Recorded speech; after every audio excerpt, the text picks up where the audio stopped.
Hey, welcome back. This is training log 9, and I know it's been a while, but yeah, basically this is leading into the Brighton Marathon, which which is about 3 weeks away from the London Marathon, which was following it. So basically with Brighton, that wasn't my main race. I was aiming for personal bests at London Marathon. So yeah, where we left off, it was the Surrey Half, which was a great tune-up race. There was a PB broken there. I managed to do a less than 6 minute miles sort of average pace, which is what I was kind of aiming for. So yeah, I was in pretty good shape. So the next couple of weeks, because Brighton wasn't my sort of main race, I didn't taper too much.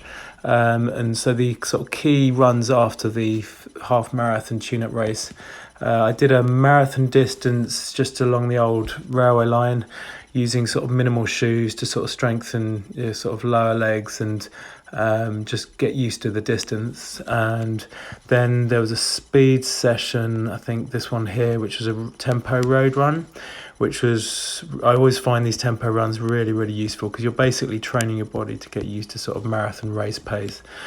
So yeah, the tempo side of that was 5:58 per mile, which was acceptable. I was kind of aiming for less than 6 minute miles. So tempo runs really useful. And yeah, what else? There was I think I did a park run on the Saturday, just a bit of speed work, which I won that one, which I was happy with. And then yeah, sort of going into Brighton Marathon, I basically tried to get as much sleep the night before. I tapered the week before, and I wasn't going to be pushing it too hard, so I decided to sort of just go by feel for the first half and see how I felt up to mile 20. But it ended up by turning out to be being my personal best, which I was amazed at because I didn't feel like I was pushing hard at the start, right the way up to mile 20.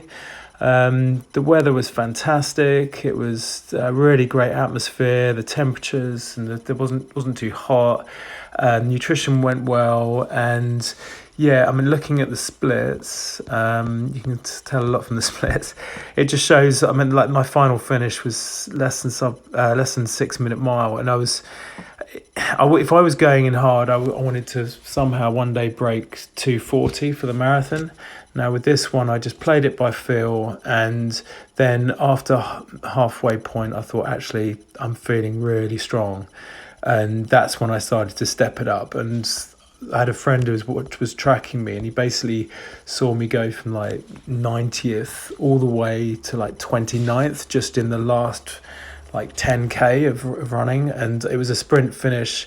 And I managed to get my personal best and do a negative split, which I was amazed at and really, really happy. My family was there to support me as well, which was great. The sun was out at the end, and I was at uni at Sussex Uni in Brighton, so I've got a good attachment to Brighton University, around that sort of area anyway, at Sussex Uni.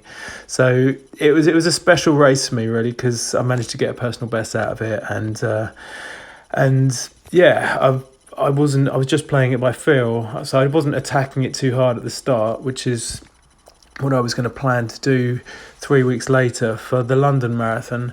So London was, we'll kind of lead into that as a separate video, but I was hoping my main aim for London was to do a sub 2:40, which would have meant that the average pace would have been, I think, 6:07 per mile average or less. And so leading up to that, there was a couple of speed work sessions in terms of intervals, and then there was a hill reps one there, which is a major workout. But we'll go into that at the next video, the next training log.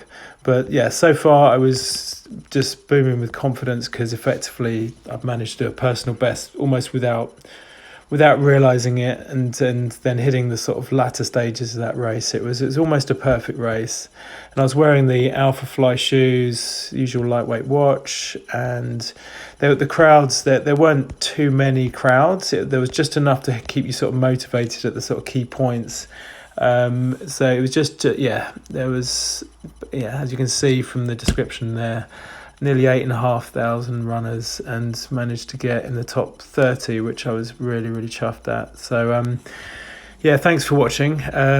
It's always good to continue to get PBs. Tune in next time for the breakdown of the London Marathon, which comes 3 weeks